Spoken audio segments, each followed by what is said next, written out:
Tonight we're going to do easy as pie. It's going to be a chicken pie. The weather's getting cold. When it gets cold and rainy, you want something nice and warm and enjoyable to eat. So we're going to do a chicken pie with leek.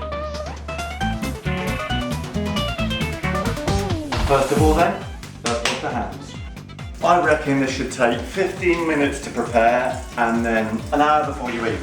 But it's going to be a rush to get that done because we've got to roast things, we've got to get puff pastry to rise, and it's going to be quite a push to do it in 1 hour. Let's go. What we're going to do is cook the chicken, and then we're going to roll pastry into the pastry dish, and then we're going to chop the vegetables up, which we're going to roast as well. And that is actually quite a lot of chicken. So I'm thinking we might even get away with half the amount of chicken per person. I'm slicing the chicken up. I'm going to make it cubes. So what we're going to do is just put some olive oil into the pan, the frying pan, and a good generous amount because our chicken here hasn't got too much fat with it. Get that warming up. And then what we're going to do is just throw lots of the chicken into this if you'd like to come up. We're going to do some sort of fairly big cubes. Okay, and when you're frying, you probably need to put extraction on because otherwise the kitchen gets very smelly. Cut all this up. Now we're not going to cook the chicken too thoroughly because this is going in the pie in the oven, brown meat, and come in close and have a look. So we're going to seal the meat like this brown. That is perfect. Chicken's just beginning to cook a little bit. We're going to turn the oven on. We've got to get the leeks cut up because there's going to be chicken, there's going to be leeks in the pie in a thick creamy milk sauce. The oven's probably 180. I've lost in my markings, but that's 180 or a bit more actually, nice and hot because we're going to have a lot in the oven at the same time. And let's get going with the leeks. Get the water on the go. Cooking, you can't do one thing at a time. Okay, we're going to sharpen up again. Always keep your tools sharp. That's coming off. And this bit here, the spritey bit at the top, that's going to go off. Slice it, dice it. Quite chunky though, don't be too precious about it being really even or too thin. With leeks, one problem. What's the problem with the leek? As it grows, the earth gets taken up with it, the sandy bits, and sometimes you can get gritty stuff in leeks. So we're going to wash it in a moment. Keep your fingers well behind the blade as you're going through each time. And we're not going to cook these for a long time. This is just to blanch it. Okay, what's happening now? Well, 10 things at a time. We've got to get the vegetables in the oven for roasting. Roasted roots, so we're talking about potatoes, parsnips, and I've got a few beetroot. But some we're not going to peel. With these, you might just use these fast peelers, they're really good. So I'm going to peel half the things, and the other half I'm not. You're going to peel, going towards you nice and slowly, very controlled. The blade rolls around the vegetables, it pivots, so I tend to do that. Sweet potatoes, they're a bit muddy and a bit funny on the outside, so I will get rid of the peel on those. So carrot off, end off, that beautiful deep red. So I can give the vegetables a little bit of a wash. These are sweet potatoes, these can be curved in half. These are probably the hardest vegetable cut out of these. Again, we're going to just do nice, sizable chunks of sweet potato. Okay, I've just got a large roasted parsnips. We're going to do the parsnips in half. So that's my cooking order. Let's spread it around a bit. And that's going to be coated with oil. So that's a good ample helping of that. We'll put some seasoning on now. What can we add? Smell that? That's rosemary. That's sage. That is amazing. That is amazing. That is thyme. Smell that. A bit of seasoning, that'll do all around that. So we've seasoned that. Now it's going straight in the oven. That's going to take a bit of time. And we need to get thickening this. Two ways of thickening it at this stage. To thicken it, we can either use plain flour, milk, or corn flour to thicken it. Easier to use corn flour. Plain needs to be cooked a bit and with the fat to make it expand, and this will be smooth straight away, corn flour. I'm going to put 1, 2, 3. Add a bit of water into that. Again, you don't need too much. If you don't put enough water in it, it'll be just like solid. Just going to add some milk into this now. I'm going to then make sure my corn flour is nicely stirred. Add that, that's going to heat. I'm liking this. I'm thinking now of flavouring. It may be that we have a little bit of mustard in that would be nice. A spoonful or two of mustard.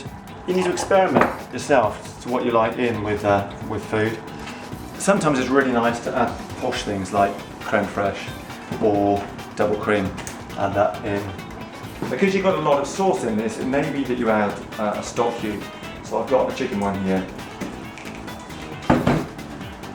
Okay.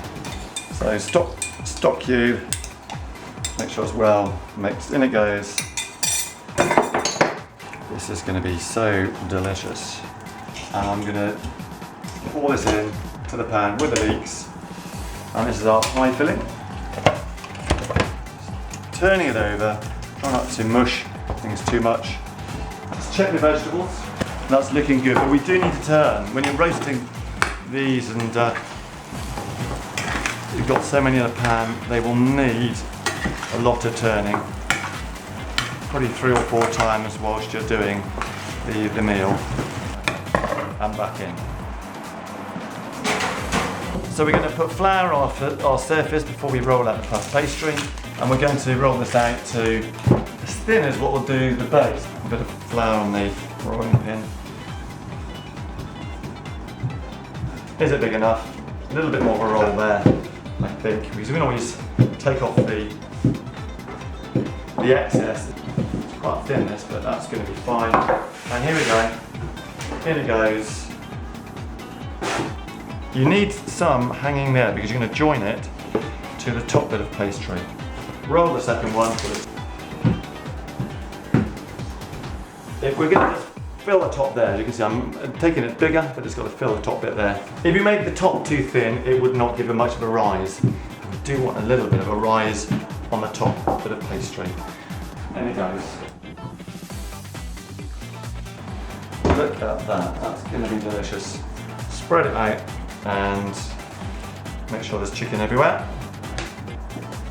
You always feel cheated when you have a bit of pie and you've got the bit without meat.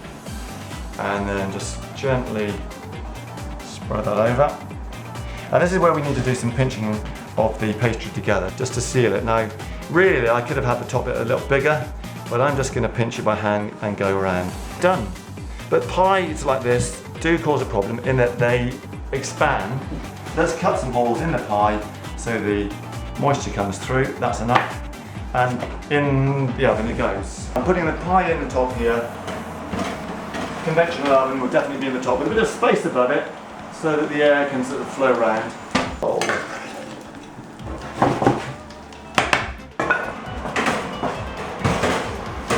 Well, I know we've got tons of vegetables in that meal. It's about colour as well and presentation. So I've got some curly kale, they're in season. I'm going to have a bit of a mix here. I'm going to have broccoli, they're great, and curly kale. Add a bit more hot water to that. Add a lid. Hotter quicker. So the greens should be green. They shouldn't be a mushy, yellowy, insipid colour. 5 minutes, but can I have a look at the pie? Can I have a look? Vegetables, they're looking great. They could do with one last turn. Pie's looking good. It's quite dark there, so be careful, not just carry on. You can turn it down a little bit of view. I'm not still on 180. And ready. Nice and green. So out of the pan and into the serving dish. And now with the pie. This is a very simple pie.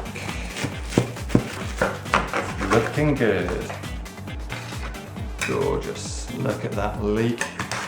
Look at that. And the sauce, the bit that was missing, that's one.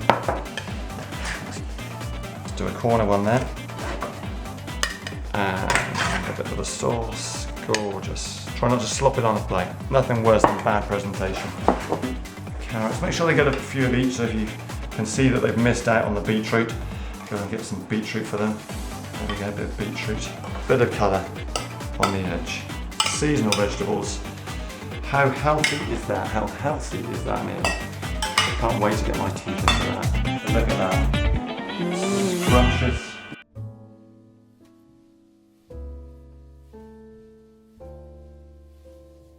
So what do you reckon, Liz? Tasty as always, darling. That was yummy. Why not try out the dish and then Instagram it?